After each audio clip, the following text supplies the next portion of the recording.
أشرقت نفسي بنور من فؤادي حينما رددت يا رب العباد.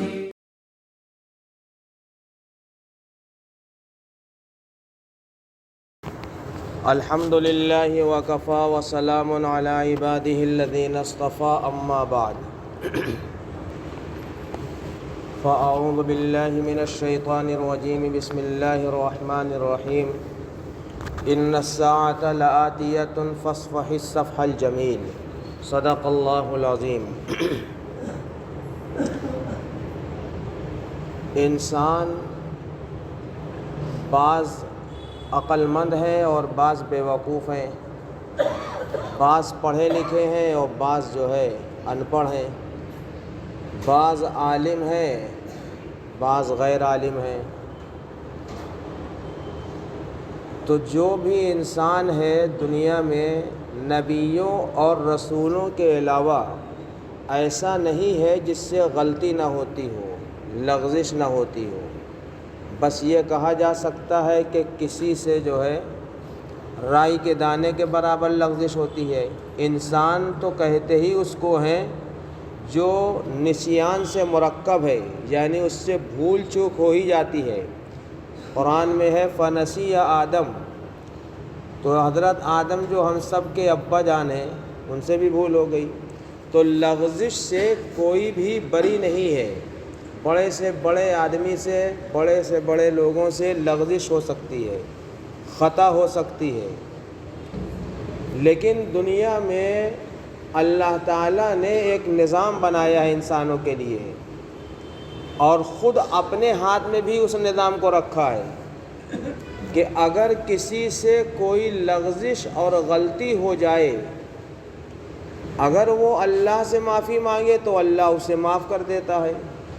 اور اللہ تعالیٰ تو اس طرح معاف کرتے ہیں کہ خود فرماتے ہیں کہ اگر سمندر کی جھاگ کے برابر بھی تمہارے گناہ ہیں اور اتنی تم غلطیاں کرو کہ زمین و آسمان کے درمیان کا خالی جگہ بھر جائے، اور اس کے بعد مجھ سے کہو یا ربی اے میرے پروردگار مجھے معاف کر دیجئے، تو ہم تمہیں معاف کر دیں گے. اللہ کا نام ہی ہے عفو، اللہ کا نام ہی ہے غفور، اللہ کا نام ہے غفار. قرآن میں جگہ جگہ آیا ہے ان اللہ غفور الرحیم.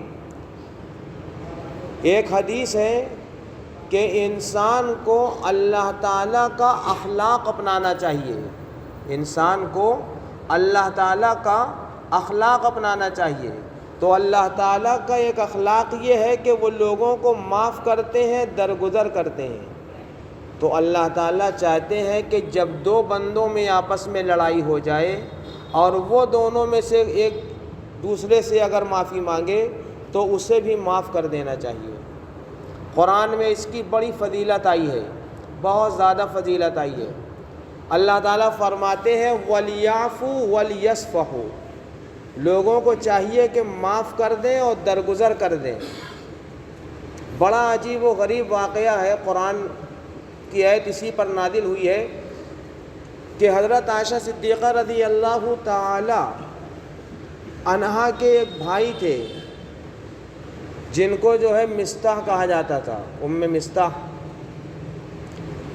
تو جب وہ حضرت عائشہ پہ لوگوں نے الزام لگایا تو الزام لگانے والوں کی صف میں وہ بھی کھڑے ہو گئے نادانی سے.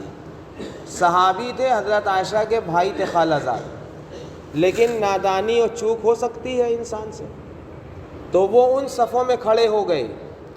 جب حضرت ابو بکر صدیق کو معلوم ہوا کہ میرا بھانجا میری بیٹی کے خلاف کھڑا ہے، رسول اللہ صلی اللہ علیہ وسلم کی اہلیہ کے خلاف، تو آپ کو بشر ہیں، آپ بھی لغزش ہو سکتی ہے. چنانچہ آپ کو غصہ آیا اور آپ نے کہا کہ میں اپنے بھانجے کو جو 200 روپے مہینہ دیتا تھا وہ اب نہیں دوں گا. کیا بات ہے! اللہ تعالیٰ تربیت کرتے ہیں اپنے نیک بندوں کی. نبی پاک صلی اللہ علیہ وسلم موجود تھے، اللہ تعالیٰ نے حضرت جبرائیل کو قرآن کی یہ آیت لے کر بھیجا اور کہا کہ حضرت ابو بکر سے آپ کہیے وَلْيَعْفُوا وَلْيَصْفَحُوا کہ معاف کر دیں اور مستہ سے درگزر کریں. اور کتنا اچھا جملہ اللہ نے فرمایا ہے اَلَا تُحِبُّونَ أَن يَغْفِرَ اللَّهُ لَكُمْ کیا تم لوگ یہ نہیں چاہتے کہ دوسروں کو تم معاف کرو تمہیں ہم معاف کریں. تم دوسروں کو معاف کرو اور ہم تمہیں معاف کریں. الا تحبون ان یغفر اللہ لکم. حضرت ابو بکر صدیق رضی اللہ تعالیٰ عنہ کو جب یہ آیت پڑھ کے سنائی گئی تو وہ رونے لگے اور اپنی اس کوتاہی پر اللہ سے بھی معافی مانگی اور رسول اللہ صلی اللہ علیہ وسلم سے بھی معافی مانگی. اور حضرت مستح کو بلا کر یہ کہا کہ میں نے جو تمہارا پیسہ بند کیا تھا وہ سب بھی تمہیں دوں گا پچھلے مہینے کے جتنے باقی ہیں اور آئندہ سے ڈبل کر دوں گا. یہ جو ہے اللہ تعالیٰ نے یہ آیت نازل کی. حضرت ابو بکر صدیق رضی اللہ تعالیٰ عنہ نے یہ فیصلہ کیا. قرآن میں ہے فَاصْفَحِ الصَّفْحَ الْجَمِيلَ کہ اچھی طرح سے معاف کر دو. علماء نے تفسیر میں لکھا ہے کہ اچھی طرح معاف کرنے کا مطلب یہ ہے کہ اس طرح سے معاف کر دو کہ اس میں کوئی تکلیف کا جملہ نہ ادا ہو کہ میں یہ کر سکتا تھا اور وہ کر سکتا تھا. کیسا زبردست جملہ ہے قرآن کا, قربان جائیے. اللہ تعالیٰ فرماتے ہیں وَلَمَنْ صَبَرَ وَغَفَرَ إِنَّ ذَلِكَ مِنْ عَزْمِ الْأُمُورِ. کیا بات ہے. فرماتے ہیں کہ کسی کی تکلیف پر کسی نے صبر کیا اور صبر کے بعد اس کو معاف کر دیا. بہت ہمت والا کام ہے یہ کام بڑا ہمت والا ہے. آپ اندازہ لگائیے کہ حضرت یوسف علیہ السلام کو ان کے 1 2 3 4 5 6 7 8 نہیں بلکہ 10 بھائیوں نے مل کر خوب ستایا. کنویں میں ڈال دیا, مرے نہیں وہ.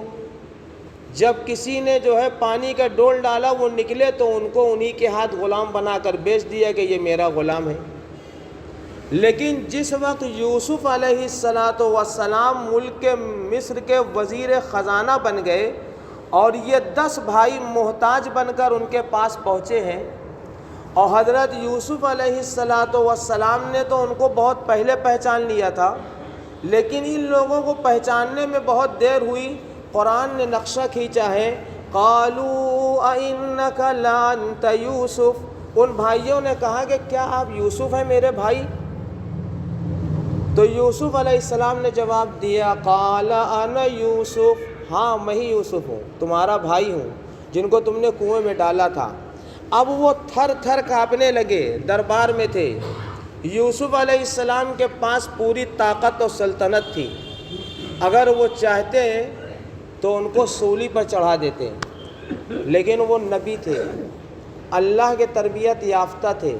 کہتے ہیں لا تثریب علیکم الیوم, میرے بھائیوں آج تم ڈرو مت, تم سب کو میں نے معاف کر دیا. قدرت کے بعد معاف کر دینا لمن عزم الامور, یہ ہمت کے کاموں میں سے ہے. کوئی کسی کا گرہبان پکڑ کے پٹک سکتا ہے لیکن اس کا نہ گرہبان پکڑے اور نہ پٹکے, یہ کمال ہے. کتنا ستایا تھا ہمارے پیغمبر حضرت محمد صلی اللہ علیہ وسلم کو مکہ والوں نے, ستانے کی کوئی انتہا نہیں چھوڑی. اتنا ستایا کہ حضرت اسماعیل علیہ السلام سے لے کر نبی کی ولادت اور نبوت تک اور اس کے بعد تک پورا خاندان ہمارے نبی کا مکہ کا رہنے والا تھا اور ایک سے ایک اس میں لوگ تھے, لیکن مکہ سے نکال دیا. آپ مدینہ چلے گئے, زمین کو مکہ کی آپ پر تنگ کر دیا. چند سالوں کے بعد آپ 10,000 لشکر جرار لے کر مکہ مکرمہ میں اس شان کے ساتھ داخل ہوئے کہ آپ جس کو چاہتے پھانسی کے پھندے پر چڑھا دیتے اور جس کو چاہتے آپ اس کا سر قلم کروا دیتے. اور لوگ آپ کی اس فتح کے بعد جس کو قرآن نے کہا اِنَّا فَتَحْنَا لَكَ فَتْحًا مُبِينًا, اس فتح کے بعد بھی لوگ تھرا رہے تھے، کانپ رہے تھے۔ ابو جہل کا بیٹا تو پورا عرب چھوڑ کے پتہ نہیں کہاں بھاگ گیا تھا، اس کی بیوی لے آئی اس کو پکڑ کے۔ ہندا نے آپ کے چچا کا کلیجہ چبایا تھا حضرت حمزہ کا، وہ بھی کانپ رہی تھی، تھرا رہی تھی۔ ابو سفیان کی بیوی تھی، ابو سفیان نے للکارا تھا احد کے میدان میں اور بدر میں لڑائی کرنے کے لیے آیا تھا۔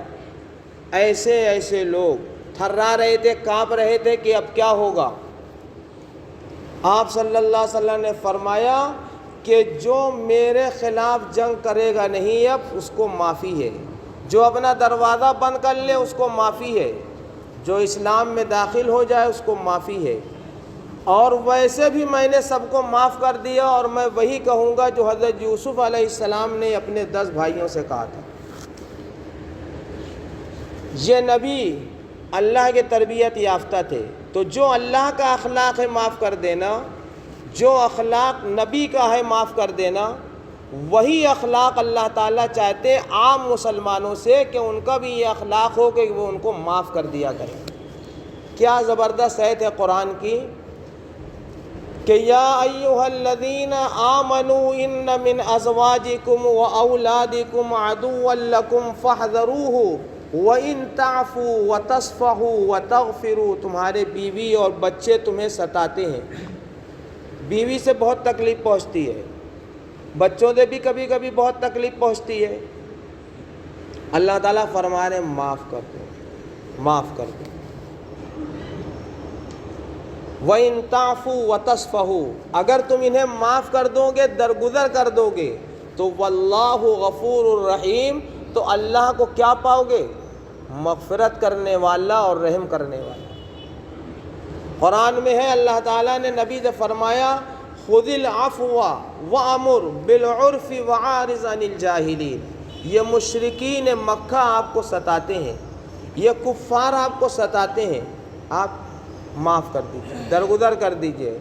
یہودیوں نے آپ کو کم نہیں ستایا، آپ سے وعدہ کرتے تھے کہ آپ کے ساتھ ہم جنگ نہیں کریں گے، اور آپ سے اگر کوئی جنگ کرے گا تو ہم آپ کا ساتھ دیں گے، لیکن یہ بے ایمان یہود آپ کے ساتھ دغا کرتے تھے، آپ ہمیشہ ان کو معاف کر دیتے تھے۔ کیسے کیسے لوگوں کو معاف کیا گیا۔ اس لیے معاف کرنا اللہ تعالیٰ کو بہت پسند ہے۔ اگر کوئی یہ چاہتا ہے کہ خدا مجھے معاف کر دے، تو جب کسی 2 آدمیوں میں لڑائی ہو جائے، خواہ وہ میاں بیوی ہوں یا ماں بیٹی ہوں یا باپ بیٹے ہوں یا چچا بھتیجے ہوں یا 2 پڑوسی ہوں یا امام اور مقتدی ہوں، وہ بھی امام کو چاہیے کہ اپنے مقتدیوں کو معاف کر دے، اور مقتدی کو چاہیے کہ وہ امام کو معاف کر دے۔ غلطی اور لغزش کا سب پتلا ہے، کسی سے بھی ہو سکتی ہے۔ تو معاف کرنا آپ کو میں بتاؤں کہ اسلامی معاشرہ ہے یہ، اور بہت بڑی عبادت ہے، اور سماج کے اندر اس چیز کو بڑھاوا دینا چاہیے۔ مجھے تعجب ہوتا ہے 2 پارٹیاں جو ہے آپس میں کتنا ایک دوسرے کو برا بھلا کہتی ہیں، لیکن جب اسی پارٹی کا آدمی ان کی حمایت میں آتا ہے تو سب کچھ معاف ہو جاتا ہے۔ اگر ایک کانگریسی بی جے پی میں چلا جائے تو کانگریس کتنی بری ہے، لیکن سب کچھ دھل جاتا ہے، سب کچھ معاف ہو جاتا ہے۔ تو اپنے دنیا کے مقصد کو حل کرنے کے لیے ایک دوسرے کو کتنا معاف کرتے ہیں لوگ، اور جنت پانے کے لیے اور خدا کی رضا حاصل کرنے کے لیے کیا ایک مسلمان دوسرے مسلمان کو معاف نہیں کر سکتا؟ معاف کرنا چاہیے۔ اللہ تعالی ہمیں اور آپ کو معاف کرے۔ اشرقت نفسي بنور من فؤادي حينما رددت يا رب العباد وانتشت روحي وصار الدمع يجري يا إلهي خذ بقلبي للرشاد